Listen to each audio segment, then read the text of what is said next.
तो एक patriotic song से start करेंगे। तू जिंदा है तो जिंदगी की जीत पर यकीन कर, तू जिंदा है तो जिंदगी की जीत पर यकीन कर, अगर कहीं है स्वर्ग तो उतार ला जमीन पर, तू जिंदा है, तू जिंदा है तो जिंदगी की जीत पर यकीन कर, अगर कहीं है स्वर्ग तो उतार ला जमीन पर, तू जिंदा है तो जिंदगी की जीत पर यकीन कर, अगर कहीं है स्वर्ग तो उतार ला जमीन पर, अगर कहीं है स्वर्ग तो उतार ला जमीन पर। ओके, आवडलं पेट्रियोटिक सॉन्ग? आज मी तुमच्या सगळ्यांसमोर एक अतिशय फॅन्टास्टिक असा रिसर्च मांडणार आहे। हा रिसर्च केला गेला फिलिपाईन्स या देशामध्ये आणि ज्यांनी रिसर्च केला त्यांचं नाव होतं मास्टर चोआ कोक्सुई। हे दिवसाचे 22 तास 30 वर्ष असं सगळा रिसर्च करत होते। आता रिसर्चमध्ये त्यांनी काय काय शोधलं तर आपल्या प्रत्येक व्यक्तीच्या आसपास एक एनर्जी फील्ड असतं आणि या एनर्जी फील्डला ऑरा या नावाने ओळखलं जातं। भारतीय योगशास्त्रामध्ये त्याला नाव दिलं होतं प्राणमय कोश। रिपीट करूया, प्राणमय कोश। आणि आपण सायन्समध्ये त्याला म्हणतो इलेक्ट्रोमॅग्नेटिक फील्ड। आणि म्हणून जर का तुम्ही टीव्ही किंवा याच्याजवळ हात जर कसा नेलात तर तुम्हाला अंगावरचे केस खेचल्यासारखे जाणवतात त्या दिशेने। Yes or no? हे आहे मॅग्नेटिक फील्ड। शाळेत तुम्ही गेम सुद्धा खेळला असाल की एक पट्टी घ्यायची प्लास्टिकची, डोक्याला घासायची आणि कागदाचे पट्टे कपटे करायचे, त्याच्याजवळ धरायचे की ते खेचले जातात। तर हे मॅग्नेटिक फील्ड प्रत्येक सजीव आणि निर्जीव या सगळ्यांच्या आसपास असतं। तोपर्यंत काय झालं होतं की आपले जे ऋषी होते ते ऋषी सगळे सायंटिस्ट होते। हा, ऋषी त्यामुळे जंगलात बसून काही टाइमपास करायचे नाही, तर ते सगळ्या रिसर्च करत होते त्या काळात जी टेक्नॉलॉजी अवेलेबल होती त्याला अनुसरून। आता त्याच्यातनं काही काही ऋषींनी दिव्यदृष्टी विकसित झालेली असायची आणि त्यामुळे त्यांना हे सगळं दिसायचं। इलेक्ट्रोमॅग्नेटिक फील्ड हे त्यांना डोळ्याने दिसत होतं, पण त्या काळात सायन्स एवढं डेव्हलप झालेलं नव्हतं। 1939 साली एक रशियन सायंटिस्ट होऊन गेले ज्यांचं नाव होतं डॉक्टर किर्लियन। आणि या डॉक्टर किर्लियननी काही हाय फ्रिक्वेन्सी कॅमेरा शोधून काढले आणि शोधून काढलं की प्रत्येक सजीव आणि निर्जीव यांच्या आसपास एनर्जी फील्ड असतं आणि त्याचे फोटोग्राफ्स काढता येऊ शकतात। पण तुम्ही इकडनं नंतर जेव्हा घरी जाल तेव्हा तुम्ही गुगल करू शकता, किर्लियन फोटोग्राफी या नावाने तुम्ही रिसर्च करू शकता। तर मास्टर चोआने हे शोधलं की हे जे एनर्जी फील्ड आहे हे नक्की काम कसं करतं। तर याचं मुख्य काम असतं सूर्य, हवा आणि जमीन यातनं एनर्जी घ्यायची, ती पचवायची आणि मग आपल्या शरीराला अवेलेबल करायची। आपल्या शरीराला डायरेक्ट सूर्यप्रकाश घेता येत नाही, ही एनर्जी घ्यावी लागते, ती डायजेस्ट करावी लागते। मग डायजेस्ट करण्याची जी प्रोसेस आहे ही आपल्या आसपासचं जे एनर्जी फील्ड आहे हे प्रामुख्याने करत असतं। ओके, इथपर्यंत लक्षात आलं? आता प्रत्येकाचा आसपास हे एनर्जी फील्ड आहे हे काही जणांचं अतिशय स्ट्रॉंग एनर्जी फील्ड असतं, काही जणांचं एनर्जी फील्ड खूप वीक असतं। आता ज्याचं एनर्जी फील्ड स्ट्रॉंग असेल तर ती व्यक्ती त्या त्या क्षेत्रामध्ये सुद्धा अतिशय इन्फ्लुएन्शियल व्यक्ती असते। म्हणून बघायला असं मिळतं की शिक्षण सगळ्यांना सेम दिलं गेलंय, पण काही काही लोक, उदाहरण डॉक्टर घ्या, की काही काही डॉक्टर शिक्षण सगळ्यांना सेम दिलेलं आहे, कॉलेज सगळ्यांची सेम आहेत, अभ्यासक्रम सगळ्यांचा सेम आहे, पण काही काही डॉक्टर्स तुम्हाला असे दिसतील की त्यांना पेशंट समोर आल्या आल्या कळतं की नक्की या पेशंटला काय झालंय आणि त्यामुळे त्यांनी जे औषध दिलंय ते औषध अतिशय लागू पटकन पडतं, पटकन पेशंट्स बरे होतात। सेम तुम्ही शॉपिंग करायला गेलेला आहात तर शॉपिंग करायला गेल्यानंतर एखाद्या दुकानामध्ये जो सेल्समन असतो त्या सेल्समनला नक्की तुम्हाला काय हवंय पटकन कळतं। आपोआप काय होतं, आपण एक प्रॉडक्ट घ्यायला गेलेलो असतो, काही वेळेला 2-3 प्रॉडक्ट्स घेऊन येतो। उदाहरणार्थ जीन्स घ्यायला गेलोय आपण, तर काय तुम्ही जीन्स एकच घेणार असता, पण तुम्हाला लक्षात येतं की अरे ह्याला कळलंय बरं मला कशी जीन्स आवडते आणि तुम्हाला 2-3 जीन्स दाखवल्या, सगळ्या आवडल्या आणि तुम्ही सगळ्या जीन्स येताना घेऊन आलात। असं केलंय का नाही कधी? हा, नक्की केलेलं आहे। तर काही काही सेल्समनना तो खूप सुंदर सेन्स त्यांच्यामध्ये डेव्हलप झालेला असतो। आता असा सेन्स प्रत्येक क्षेत्रातल्या लोकांमध्ये विकसित झालेला असतो आणि म्हणून प्राणिक हिलिंगमध्ये अशी एक म्हण आहे किंवा असा एक विचार आहे की ज्याचा ऑरा मोठा तो सिनियर. जो फक्त वयाने मोठा तो सिनियर नाही, जो वयाने खूप लहान तो ज्युनियर नाही. आणि म्हणून जो सिनियर आहे त्याची बॅटरी म्हणजेच ऑरा हा अतिशय पॉवरफुल असतो. त्याचा फायदा काय होतो की कमीत कमी वेळामध्ये तो त्याला दिलेलं टार्गेट हिट करतो. आता आजच्या काळामध्ये आपण एक चांगला शब्द वापरतो, त्याला म्हणतो मल्टीटास्किंग. वापरतो का नाही वापरत?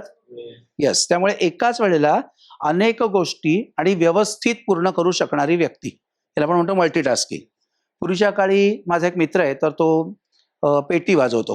गाण्याचे मोठे मोठे कार्यक्रमामध्ये तो पेटी वाजवतो. तर त्याचे जे गुरुजी होते, तर ते गुरुजींनी पेटी जेव्हा शिकवली तेव्हा ते म्हणाले की आयुष्यावर फक्त पेटी वाजव. पण तो म्हणाला गुरुजी पेटी मी शिकलोय, पण आजच्या काळामध्ये एकच वाद्य येत असेल तर मार्केटमध्ये तुमची व्हॅल्यू ऑलमोस्ट झिरो. अशा तुम्हाला अनेक वाद्य आली पाहिजेत तर तुम्ही त्या ठिकाणी सर्व्हाइव्ह होऊ शकता. त्यामुळे आजच्या काळात सगळ्यात महत्त्वाचं काय आहे तर एकाच वेळेला अनेक गोष्टीवर तुम्हाला लक्ष एकाग्र करता येणं. आता ह्या सगळ्यासाठी एनर्जी लागते. तुमच्या सगळ्यांकडे पेन आहे? आता पेन जरा जमिनीवर ठेवा. आता हे पेन उचला.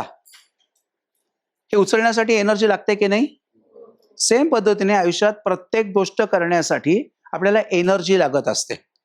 आता ही एनर्जी मिळते कुठून? सूर्य, हवा आणि जमीन.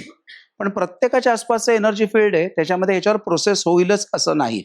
म्हणून तुमच्यापैकी प्रत्येकाने अनुभव घेतला असेल की काही काही विषयांची पुस्तकं तुम्ही उघडलीत की तुम्हाला एकदम सोपं वाटतं. म्हणजे आपला मेंदू तेव्हा प्रॉपरली त्याला प्रोसेस करू शकतो. पण काही काही टॉपिक्स आपण उघडले की आपल्याला सुरुवात इथपासून होते, खरंच माझं पुस्तक आहे का मे बी नेक्स्ट इयरचं पुस्तक चुकून माझ्या हातात आलंय. कारण आपला ब्रेन तो विषय तेवढा प्रोसेस करू शकत नाही. अल्टिमेटली काय होतं, तो विषयाचं पुस्तक उघडलं की तुम्हाला सुंदर झोप यायला लागते. कोणी कोणी एक्सपिरियन्स केलाय? ऑलमोस्ट सगळ्यांनी हा एक्सपिरियन्स घेतलेला असणार आहे. मग तो विषय तुम्ही ऑप्शनल पण टाकू शकता का? नाही, त्याला कंपल्सरी त्याची एक्झाम द्यायचीच आहे. अल्टिमेटली काय होतं, तुमचा स्ट्रेस वाढायला सुरुवात होतो. आणि काही वेळेला तो स्ट्रेस एवढा वाढतो की तुम्हाला सगळं येत असून सुद्धा जेव्हा तुम्ही एक्झामला जाता तेव्हा तुम्ही बरोबर पेपर बघितल्यानंतर ब्लँक होता. बरोबर? आता हा स्ट्रेस कमी कधी होतो? एक्झाम रूम मधनं बाहेर पडल्यानंतर. पण तेव्हा ऑलरेडी पेपर हातनं गेलेला असतो आणि मग एक सुंदर शब्द आपल्या मागे लागतो, आपल्याला केटी लागली. केटी परंपरा आहे का नाही अजून? आता केटी बंद झाली? तुम्हाला सायन्स आहेत का तुम्ही? मग तुमच्या कॉलेजला केटी नाहीये? लागत नाही. हा, लागत नाही हे गुड आहे. तुम्ही NSS व्हॉलंटियर असल्यामुळे तुम्ही मल्टीटास्किंग ऑलरेडी आहात, त्यामुळे तुम्हाला केटी नाही लागणार. गुड. पण केटी अशा लागायला लागते आणि काही वेळेला केटी सोडवण्यासाठी अनेक लोकांना प्रॉब्लेम यायला सुरुवात होतात, कारण तो विषयाचा अभ्यास परत परत करायचा आहे. मग आता अशा सगळ्या ठिकाणी तुम्हाला हे प्राणिक हिलिंग अतिशय उपयोगाला येतं. म्हणून आधी ही एनर्जी नक्कीच सेन्स करता येते का, इथपासून प्रयोग आपण करणार आहोत. तर पहिला प्रयोग काय करूया, आपल्या हाताच्या मध्यभागी टच करा सगळ्यांनी आणि बोटाच्या टोकांना टच करा. ओके, दोन्ही हात असे समोरासमोर ठेवा. आर्मपिट मधनं हात थोडेसे मोकळे ठेवा. डोळे बंद राहू देत. आणि आपण असं स्लो डीप ब्रिदिंग करणार आहोत. सावकाश श्वास घ्या, सावकाश श्वास सोडा. सावकाश श्वास घ्या, सावकाश श्वास सोडा. सावकाश श्वास घ्या, सावकाश श्वास सोडा. आता माझ्याकडे लक्ष ठेवा सगळ्यांनी, डोळे उघडायला हरकत नाही.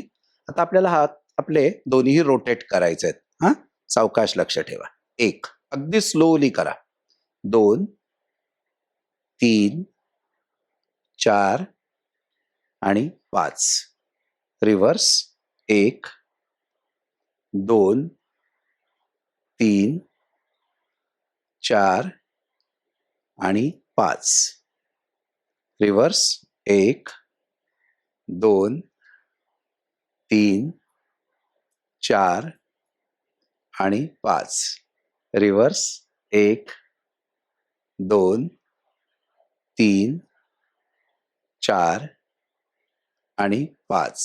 आता स्लोली दोन्ही हात दूर न्यायचे आणि ऑब्झर्वेशन चालू ठेवायची की तुम्हाला दोन हातांना काय काय सेन्स होत आहे. स्लोली जवळ, स्लोली दूर, स्लोली जवळ, स्लोली दूर, स्लोली दूर. ओके, हात सोडून द्या. तुमच्या बाजूला जो मित्र बसलाय, मैत्रीण बसली आहे, त्यांना सांगा दोन हातांमध्ये काय सेन्स झालं. जाणवायला लागलं? Good bye. तुमच्यापैकी किती जणांना हाताला मॅग्नेटिक फील्ड जाणवलं? स्वतःला ॲप्रिशिएट करा, जाणवायला लागलं. Good bye. बदडून काढू नका, जस्ट ॲप्रिशिएट. किती जणांना हातामध्ये काहीतरी रोटेट होत आहे अशा प्रकारचं फिलिंग आलं? Good, fantastic. त्याच्यानंतर गरम प्रवाह जाणवले असं कोणी आहे? गुड. त्याच्यानंतर थंड प्रवाह जाणवले? Good bye. म्हणजे प्रत्येकाला हाताला काहीतरी वेगळी फिलिंग्स डेव्हलप झाली. या फिलिंग्सला म्हणतात सेन्सिटायझिंग. ह्याच्यामुळे आपल्याला दोन हातांमध्ये आपल्या एनर्जी असते किंवा जो ऑरा असतो असं मगाच मी तुम्हाला जे सांगतोय तर तो तुम्ही इझिली सेन्स करू शकता. आता आपल्याला एक्सपेरिमेंट असा करायचा आहे की आपण अनेक प्रकारे एकमेकांची गप्पा मारत असतो, बरोबर आहे? तर गप्पा मारताना काही काही वेळेला आपण काय करतो, त्याच्यामध्ये दुसऱ्याला नावं ठेवायला लागतो, क्रिटिसाइज करायला सुरुवात करतो. तर आपण एक्सपेरिमेंट करून बघणार आहोत की दुसऱ्याला नावं ठेवली की आपल्या ऑरावर काय परिणाम होतो आणि दुसऱ्याला ॲप्रिशिएट केलं की काय परिणाम होतो. ओके, एक्सपेरिमेंट कळला सगळ्यांना? तुमच्या मित्रामैत्रिणीला विचारा, प्रयोग कळला का नक्की काय तो. करायचं एक्सपेरिमेंट? हां, ओके. हात असा ठेवा पहिल्यांदा, सगळ्यांनी हात असा ठेवा. आता 5 वेळेला आपण शब्द वापरणार आहोत ॲपल, सफरचंद, ॲपल म्हणजे. हां, चला पहिल्यांदा दोन्ही हात सावकाश वर खाली करून बघा, म्हणजे कुठला जड आहे कुठला हलका आहे का दोन्ही हात सेम आहेत हे तुम्हाला फील करताय. सेम आहेत आता ऑलमोस्ट. ओके, आता ज्या हाताला कडे कुठल्या एका हातावर लक्ष ठेवा आणि 5 वेळा शब्द म्हणा ॲपल. हां, एकत्र म्हणूया, ॲपल, ॲपल, ॲपल, ॲपल आणि ॲपल. ओके, आता स्लोली वर खाली करून बघा, स्लोली. तुम्ही ज्या ठिकाणी ॲपल शब्द म्हणाला तिथे तुम्हाला थोडा जड वाटतोय, येस ऑर नो? आणि दुसरा हात कम्पॅरेटिव्हली हलका वाटतोय. आता हे ॲपल उचला आणि हवेत ठेवून द्या. परत चेक करा काय जाणवतं. हात परत हलका झाला, परत ॲपल उचला, हातावर ठेवा, काय होतं बघा. परत जड वाटायला लागलंय, प्रत्येकाला फील होतंय, एक हात जड एक हात हलका. ओके, म्हणजेच हे काय आहे, म्हणजेच हे काय आहे तर हा आपण विचार तयार केला, बरोबर ना? आपण हा विचार तयार केला. आता एक्सपेरिमेंट दुसरा काय करायचा, आपण हे ॲपल खाणार आहोत, ठीक आहे? आणि ऑब्झर्वेशन करायचं की ॲपल खाल्ल्यानंतर शरीरामध्ये काय काय जाणवत आहे तुम्हाला. ओके, उचला ॲपल आणि खायला सुरुवात करा. जसं तुम्ही नॉर्मल ॲपल खाता, सफरचंद खाता, तसं सावकाश का.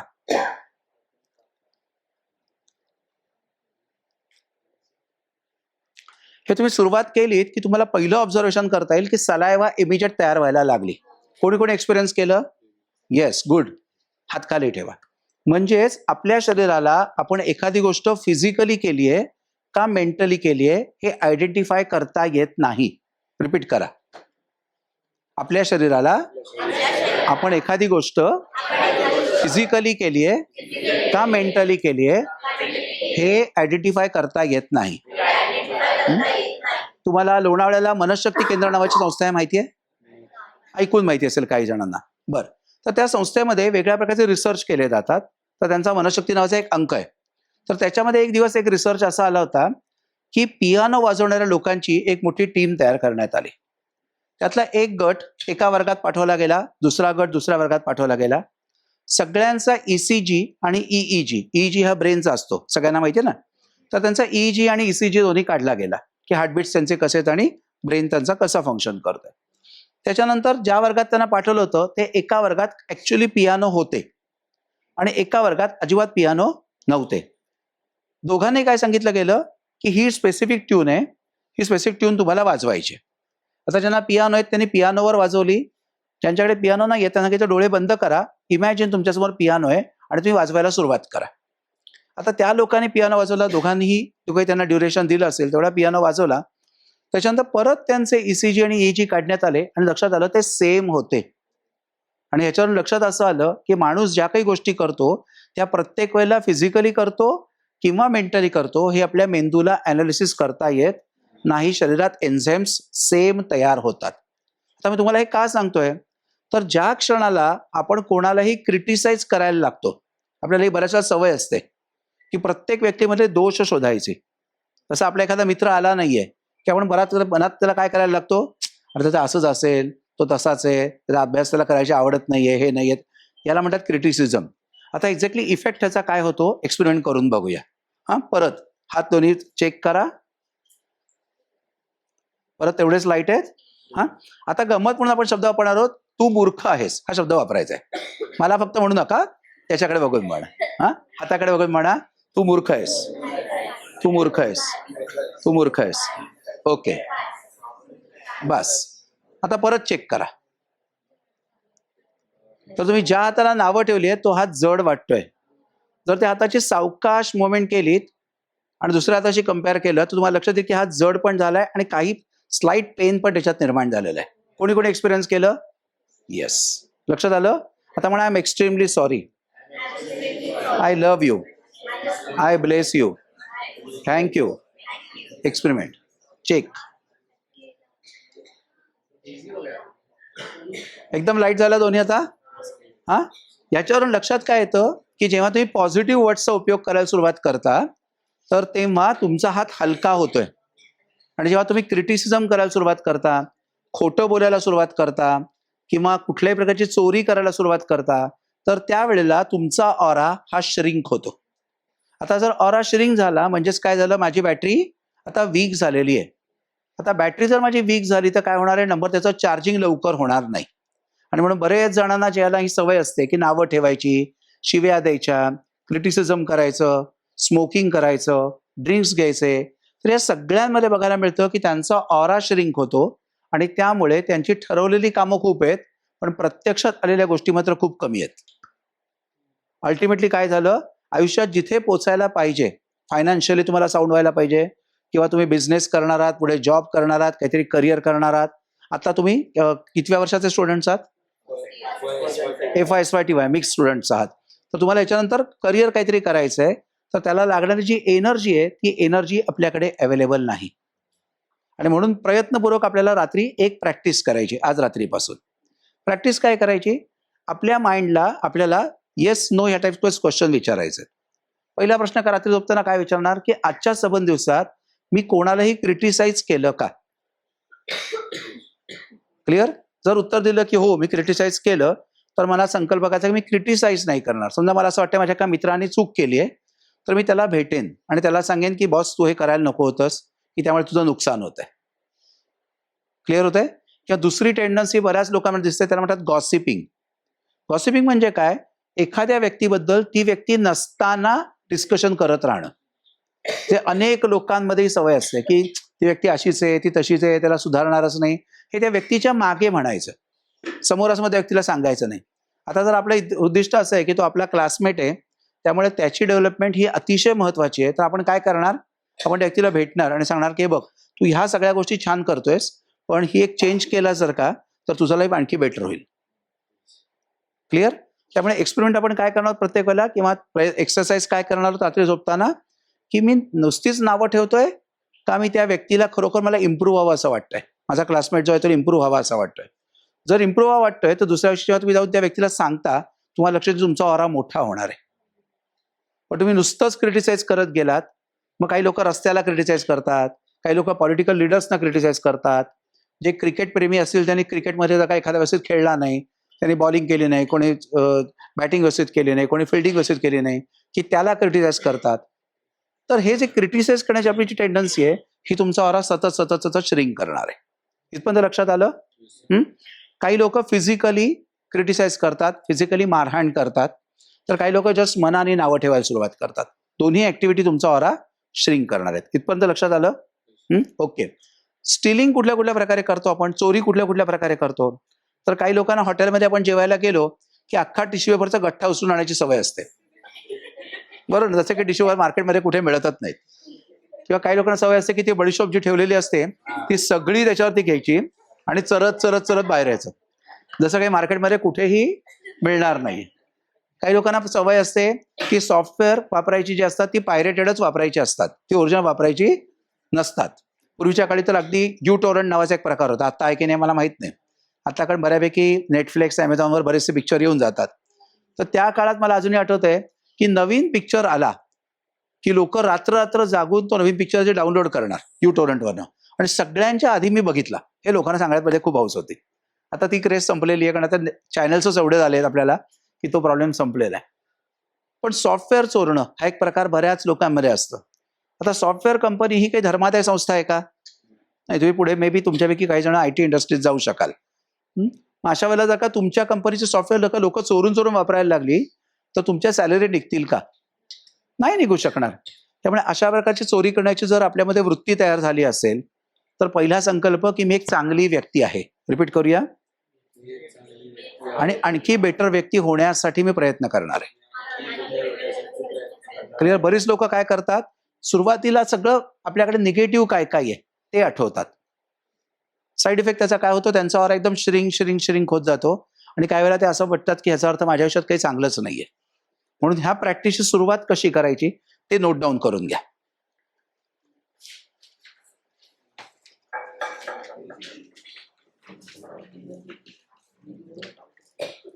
ओके. पहिल्यांदा आजच्या दिवसात चांगलं काय काय केलं ते 3 ते 4 गोष्टी आठवायच्या. आजच्या दिवसात चांगलं काय काय केलं. रोज तुम्ही रात्री जेव्हा प्रॅक्टिस कराल तेव्हा आजच्या दिवसात चांगलं मी काय काय केलं त्या 2 ते 3 गोष्टी आठवा.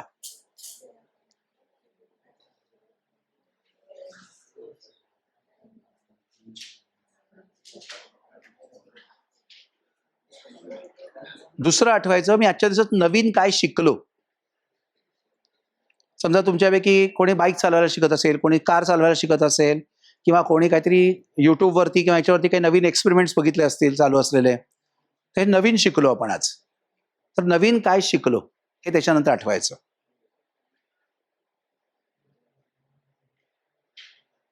पॉइंट नंबर 2, नवीन काय शिकलो. आणि पॉइंट नंबर 3, मी आजच्या दिवसात मिस्टेक काय काय केल्या. फॉर एक्झाम्पल काही दिवसांत तुमचं एक्झामचं टाइम टेबल लागेल, बरोबर ना. आणि जर आपण वर्षभर अभ्यास नसेल केलेला तर बऱ्याच जणांना अनुभव काय येतो, त्या शेवटच्या दिवसामध्ये खूप अभ्यास करावा लागतो आणि तेवढी आपली प्रॅक्टिस नसते. मग त्यापेक्षा टाइम टेबल आखून रेग्युलर प्रॅक्टिस करणं, मे बी अर्धा तास पाऊण तास जसं तुमचं फील्ड तुम्हाला गाईड करतील किंवा तुमच्या फॅकल्टी तुम्हाला सांगतील त्या प्रकारे टाइम टेबल आखून जर मी रोज प्रॅक्टिस करायला सुरुवात केली तर शक्यता आहे की वर्षाच्या शेवटी फार तुम्हाला काही R&D करावं लागणार नाही. क्लिअर होत आहे.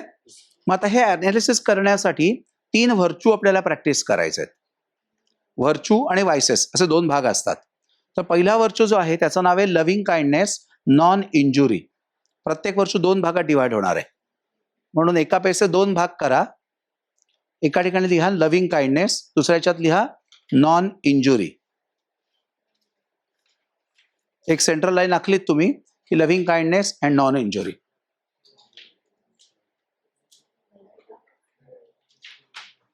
ओके. लव्हिंग काइंडनेस मध्ये काय काय प्रॅक्टिस करणार आपण. पहिल्यांदा आपण सगळ्यांशी बोलतोय कसं हे दररोज रात्री चेक करायचं. काही डाऊट असेल तर मला विचारा, मी सांगेन. पेज असा हाफ फोल्ड करतो ना आपण, तसं हाफ फोल्ड करू शकता. एका साईडला लिहू शकता लव्हिंग काइंडनेस आणि दुसऱ्या साईडला लिहू शकता नॉन इंजुरी. ओके. आता लव्हिंग काइंडनेस कसं बोलायचं हे तुम्हाला ठरवायचंय. मागच्या 7 दिवसात मी कोणाला नावं ठेवली का, कोणाला शिव्या दिल्या का, कोणाला क्रिटिसाइज केलं का, येस किंवा नो एवढाच प्रश्न विचारायचा. नाही तर आपलं मन एवढं स्मार्ट आहे की त्याला ते उत्तम हे द्यायला लागेल, तुम्हाला शुगर कोटेड उत्तर द्यायला लागेल की नाही समोरची व्यक्ती अशी वागली म्हणून मी केलं, नाही तर काही गरज नव्हती मला करायला. लव्हिंग काइंडनेस मध्ये. ओके. लव्हिंग काइंडनेस या कॉलम मध्ये आपण काय लिहिलं पहिल्यांदा की मी आजच्या दिवसात बोललो कसं.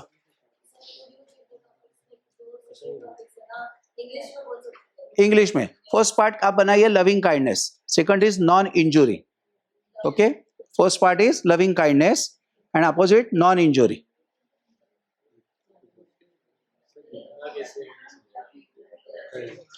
ओके. लविंग काइंडनेस में फर्स्ट आपको लिखना है एक्शंस. लविंग काइंडनेस में first column action, second words and third thoughts. Action, words and thoughts.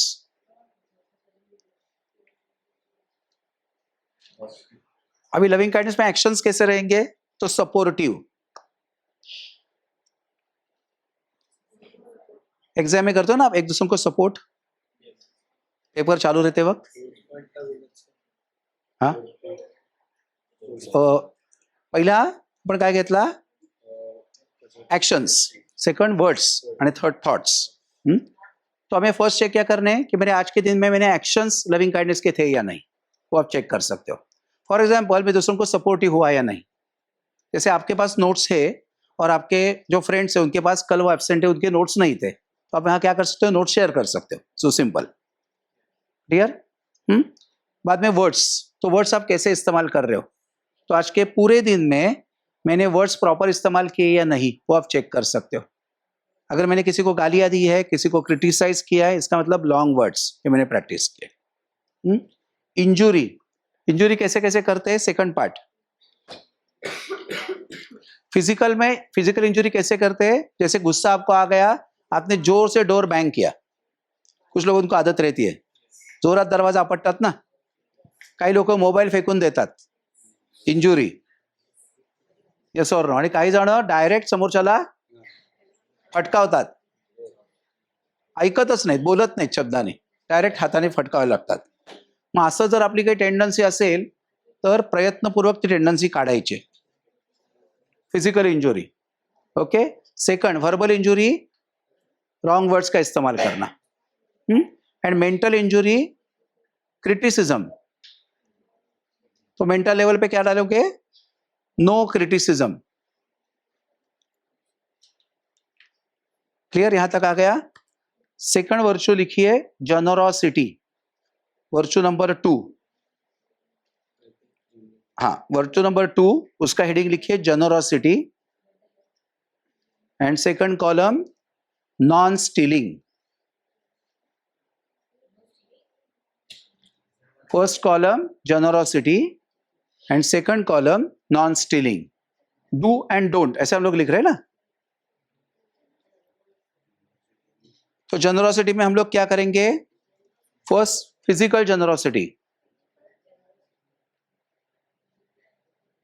अगर आपके पास पेन है, बाजू वाले के पास पेन नहीं है, तो हम लोग क्या करेंगे? हेल्प करेंगे.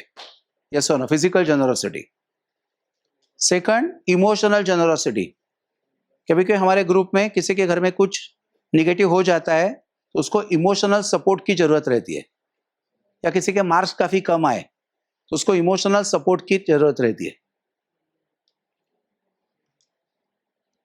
ओके. तो प्रैक्टिस क्या करेंगे? Emotional support. कि ओके होगा, प्रॉब्लम कुछ तो सॉल्व करेंगे, चल तुझे नहीं आ रहा है तो हम लोग दोनों बैठ के कुछ तो उस पर प्रॉब्लम सॉल्व करने की कोशिश करेंगे. And third is mental generosity. तो आपका जो टॉपिक काफी अच्छा है वो टॉपिक आपके कोवर्कर्स को या आपके क्लासमेट्स को सिखाना, उनको एक्सप्लेन करना, इस मेंटल जनरॉसिटी. सर नाम का एक पिक्चर है, कभी देखा आपने? हाँ, सर नाम का एक पिक्चर था, तो वो पिक्चर में एक बार आप देख लीजिए, उसमें यह पार्ट दिखाया है कि जिनका जो टॉपिक स्ट्रांग है वो टॉपिक दूसरों को सिखाना. ये हो गई मेंटल जनरॉसिटी. स्टीलिंग. स्टीलिंग क्या नहीं करना है? फिजिकल स्टीलिंग पे किसी के पैसे नहीं चुराने हैं, या किसी की कोई भी चीजें हमें चुरानी नहीं. किसी का मोबाइल मिल गया, चलो रख देते, नहीं चलेगा. इससे आपका ऑरा श्रिंक होगा. ओके. बाद में सेकंड लेवल पे इमोशनल स्टीलिंग. इमोशनल स्टीलिंग में किसी के प्रति भी आपको किसी भी पर्सन को निगेटिव्ह कुछ नाही बोलणं आहे. काही वेळेला असं दोन मित्र चांगले असतात, पण एखाद्या मित्राला असं वाटतं की या दोघांची मैत्री टिकू नये म्हणून एकमेकांच्या मनात काहीतरी गैरसमज पसरवले जातात. नॉर्मली पिक्चरमध्ये असं दाखवतात, बरोबर आहे ना. तर त्यामुळे असं जर का तुमच्या मनात येत असेल तर प्रयत्नपूर्वक ही टेंडन्सी काढून टाकायची. हे झालं इमोशनल स्टीलिंग. आणि मेंटल स्टीलिंग म्हणजे जो रिसर्च आपला नाही, कुठल्या का तुम्ही त्या सगळ्या रिसर्च फील्डमध्ये जाऊ शकता. सायन्स स्टुडंट आहात ना, का सायन्स कॉमर्स आर्ट्स मिक्स आहात? मिक्स आहात, ठीक आहे. पुढे जाऊन तुम्ही जो काही रिसर्च पुढल्या काळात ऐकला असेल तर तो रिसर्च आपल्या नावावर न खपवणं, ज्यांनी जो केलाय तो त्याच्याच नावावर खपवणं. ऑफिसमध्ये अशी कॉमन प्रॅक्टिस केली जाते. तेव्हा मी कॉर्पोरेट लोकांसाठी आम्ही लेक्चर्स घेतो तेव्हा बघायला मिळतं की दुसऱ्यांची क्रेडिट सोडणं. आता तुम्हाला एक्सपेरिमेंट्स असतील ना वेगळ्या प्रकारचे, 2 जणांनी 3 जणांनी एकत्र येऊन एक्सपेरिमेंट्स करायचे किंवा प्रेझेंटेशन्स करायचे, त्याला प्रेझेंटेशन करणारी व्यक्ती असं सांगते सगळं मीच केलं, इतरांना क्रेडिट दिले जात नाहीत. तर ते टीमवर्क असतं. आता जसा NSSचा कॅम्प हा एकट्याच व्यक्तीचा आहे का कॅम्प? हे तुमच्या सगळ्यांचं टीमवर्क आहे. पण जर एखाद्या व्यक्तीने कोणासमोर प्रेझेंट करताना हे सगळं मी केलं सांगायला सुरुवात केली, त्याला म्हणतात स्टिलिंग, की नाही आम्ही सगळ्यांनी मिळून हे केलेलं आहे आणि त्यामुळे उद्याचा मेडिकल कॅम्प तुमचा जो होणार आहे आजचा, तो सक्सेसफुल कोणामुळे होणार आहे? तुम्ही सगळ्या घराघरामध्ये जाणार आहात, लोकांमध्ये अवेअरनेस क्रिएट करणार आहात आणि म्हणून तो कॅम्प सक्सेसफुल होणार आहे. लक्षात राहील? म्हणून तिसऱ्या लेवल आपण काय बघितलं? Mental generosity. स्टिलिंग पण काय करायचं नाही हे बघितलं. आणि लास्ट शेवटचा व्हर्च्यू ऑनेस्टी. फर्स्ट पार्ट मध्ये लिहा ऑनेस्टी आणि सेकंड पार्ट मध्ये लिहा नॉन लाईंग. लाय, खोटं बोलणं, झुटा बोलणं. First part is honesty, second is non lying. तो मैक्सिमम जितनी हम लोग ऑनेस्टी प्रैक्टिस करेंगे उतनी करनी है, ये कॉमन सेंस है, सब लोगों को पता है. अभी लाइंग में दो टाइप का लाइंग है, एक नेसेसरी, एक unnecessary. Repeat. Okay. Necessary lying, for example अगर आपने ट्रूथ बोल दिया तो किसी का मेजर लॉस होने वाला है. ओके, तो वहां आपको एक्सेसिव ट्रूथ बोलने की जरूरत नहीं है, ये ध्यान में रखना है. यस और नो. फॉर एग्जाम्पल किसी को अगर कुछ मेजर बीमारी है और उसको अगर किसी को भी नहीं बतानी है और आपको पता है, कोई अगर आपको बताएगा, उसे तुझे पता है उनको क्या बीमारी है, तो आप क्या करोगे? Practice non lying. क्या ऑनेस्टी? Non lying. मतलब यहां नेसेसरी लाइंग, ये आपको प्रैक्टिस करनी है. मुझे पता नहीं, यस और नो, ये आपको प्रैक्टिस करनी है. क्लियर? सेम आपके ग्रुप में कुछ कुछ लोगों के कुछ सीक्रेट्स रहते हैं, हमारे फ्रेंड्स हमें बताते रहते हैं, मगर वो सीक्रेट्स बाकी किसी को भी रिवील ना करना. यस और नो. वो अगर पर्सन को किसी को रिवील करना है तो कर सकते हैं, हमें उसको रिवील करने की आदत नहीं डालनी है. जैसे उसको नॉर्मल लैंग्वेज में हम लोग क्या कहते हैं? All India radio. किसी को अगर कोई क्लास में ऐसे पर्सन रहते हैं कि उनको कुछ चीजें बताई और सिर्फ एक लाइन बता दी, ये किसी को ही मत बताना, तो सबको बताएंगे. यस और नो. हाँ, तो अगर हमारे अंदर ये आदत है तो हमें वो निकालनी है, प्रयत्नपूर्वक वो निकाल देनी है. बाद में अननेसेसरी लाइंग. फॉर एग्जाम्पल आप सारे डोंबिवली में रहते हो, अलग अलग जगह से आप डोंबिवली ट्रैवल कर रहे हो कॉलेज के लिए. अगर आपको घर से निकलने के लिए लेट हुआ है और आपके फ्रेंड्स अगर आपको स्टेशन पे मिलने वाले हैं, तो आपको पहले क्या करना है? उनको फोन करके बोलना है सॉरी आज मुझे लेट हो चुका है, तो आप आगे चले जाइए. यस और नो. मगर वहां आपने कुछ भी इन्फॉर्म नहीं किया, आपके फ्रेंड्स स्टेशन पे वेट कर रहे हैं और कंटिन्यूसली पूछ रहे हैं. जैसे फॉर एग्जाम्पल आप ठाणा से निकल गए हो, हाँ, और आपका कॉलेज सुबह कितने बजे रहता है? 7:30 हो जाता है. 7:15 हो चुके हैं और आपके फ्रेंड्स आपको बोल रहे हैं अरे कहाँ तक आए. आप ठाणा से भी अब तक नहीं निकले हो, ठाणा से भी ट्रेन नहीं पिकअप की है, तो नेक्स्ट 10 मिनट्स में आप कुछ भी करके यहाँ नहीं आने वाले हो. यस और नो. अगर आप झूठ बोलते रहोगे, डोंट वरी मैं ठाणा से निकल ही गया हूँ, बीच में सिग्नल ही लग चुका है इसलिए मैं रुका हूँ, तो ये होगा लाइंग. अल्टीमेटली क्या होगा? आपके फ्रेंड्स का कॉलेज भी मिस होगा. यस और नो. और उसके लिए रिस्पॉन्सिबल कौन है? आप लोग. तो अगर हमारे अंदर ये टाइप की आदत है तो कोशिश करनी है कि ये आदत चेंज करने की. कोई भी आदत एक दिन में चेंज नहीं होती. रिपीट. उसको हमें पर डे करना है. इसलिए हमारे जो मास्टर थे, वो मास्टर हर बार कहते थे वीकनेसेस आर लाइक ओनियन. तो जैसे ओनियन का एक छिलका आपने निकाल दिया तो दूसरा छिलका अंदर है, उसका पार्ट निकाल दिया फिर से और एक अंदर है, तो ऐसे बहुत सारे वीकनेसेस की भी लेयर्स रहते हैं. तो इसलिए हमें क्या करना है कि हमारे अंदर के एक वीकनेस टारगेट करके वो निकालने की कोशिश करनी है. सारे वीकनेस अगर एट अ स्ट्रेच आप देखने लगोगे तो आपके अंदर पुअर सेल्फ एस्टीम बनेगा. रिपीट करेंगे.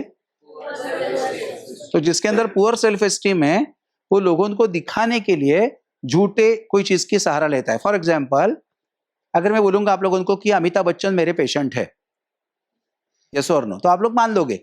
मगर चांसेस है कि मेरे ग्रुप में और कोई तो एक बंदा है जो एक्चुअली अमिताभ बच्चन का फ्रेंड है. ओके, तो बोला वाह सर अच्छा आप बोल रहे हो तो चलो अमिताभ बच्चन को फोन लगाते हैं. तो नहीं फोन मत लगाओ. क्यों, क्या हुआ? तो बोले नहीं वो मुझे जानते नहीं है, मैं उनको जानता हूं क्योंकि मैं पिक्चर्स देखता हूं. यस और नो. तो ये झूठे का सहारा क्यों लेना पड़ा? क्योंकि जो लोगों के पास खुद के प्रति प्रॉपर सेल्फ एस्टीम नहीं रहेगा, एक्चुअली मेरे स्ट्रेंथ क्या है, मेरे वीकनेसेस क्या है, तो उन लोगों को झूठे का सहारा लेना पड़ता है। तो इसलिए आप क्या करोगे, ये जो कैरेक्टर बिल्डिंग के पार्ट्स मैंने बताए आपको, उसमें से एक एक वर्चू 3 मंथ्स तक आपको देखना है। उसका स्टार्टिंग कैसे करेंगे? फर्स्ट, आज के दिन में मैंने सही क्या किया, नंबर 1। सेकंड, आज के दिन नया क्या सीखा, वो देखने के बाद ही एनालिसिस करना है। वर्चू के जो डूज एंड डोंट्स मैंने बताया उस पर एनालिसिस करने की स्टार्ट करो। तो इससे फायदा क्या मिलेगा कि आपका ऑरा काफी स्ट्रांग होते जाएगा। फॉर एग्जाम्पल, ऑनेस्टी अगर आप रेगुलरली प्रैक्टिस कर रहे हो तो आप आराम से फाइंड आउट कर पाओगे कि सच कौन बोल रहा है, झूठा कौन बोल रहा है। ये तुरंत आपको सेंस होगा। ये सेन्सिटिव्हिटी हम हर एक के अंदर रहती ही आहे. हां, जसं तुम्ही कधीतरी एक्सपिरियन्स केला असेल की तुम्ही एखाद्या घरात गेलात की ते घर एकदम फ्रेश वाटतं आणि एखाद्या घरात गेलात की असं वाटतं 2 मिनिटं पण त्या घरात थांबता कामा नये. तो डलनेस जाणवतो. Yes or no? किंवा एखाद्या व्यक्तीला बघितलं की तुम्हाला असं वाटतं की अरे ही व्यक्ती माझी खूप जुनी ओळखीची आहे आणि तुम्ही तासनतास त्या व्यक्तीशी गप्पा मारता. एखाद्या व्यक्तीला बघितलं असं वाटतं की 2 मिनिटं पण त्या व्यक्तीशी बोलू नये. हे फील केलेत का नाही? येस. तर ह्याला म्हणतात सेन्सिटिव्हिटी. आणि ही सेन्सिटिव्हिटी हळूहळू डेव्हलप करायची असते. जर तुम्ही सिस्टमॅटिक डेव्हलप करायला लागलात, कसं करणार? कॅरेक्टर बिल्डिंग करून. तरच तुम्हाला ते, जर का मी रोज खोटं बोलतोय तर समोरचा माणूस खरं बोलतोय का खोटं बोलतोय हे मला कधीच कळणार नाही. साईड इफेक्ट त्याचा काय होणार की मी सतत फसवला जाणार. म्हणून रोज रात्री झोपताना तुम्ही जर का हा अभ्यास करायला सुरुवात केलीत की माझ्या आयुष्यात कुठल्या कुठल्या गोष्टी रिपीटेडली घडतायत, हा पहिला विचार करा आणि अशा का घडतायत हे शोधण्याचा प्रयत्न करा. तर तुम्हाला लक्षात येईल जो ऑरा तुमचा मोठा झालाय तो मोठाच राहतो, तो परत परत लहान होत नाही. अल्टिमेटली तुम्हाला ज्या क्षेत्रात जायचंय किंवा जो अभ्यास करायला आता कठीण वाटतोय तो सोपा जायला सुरुवात होईल. Concept clear? काही डाऊट असेल तर विचारा. काही क्वेश्चन्स आहेत? काही कन्सेप्ट क्लिअर झालेले नाहीयेत? ओके, गुड, चलेगा. थँक्यू तुम्ही मला आज बोलावल्याबद्दल आणि डिस्कस करायला वेळ दिल्याबद्दल. थँक्यू.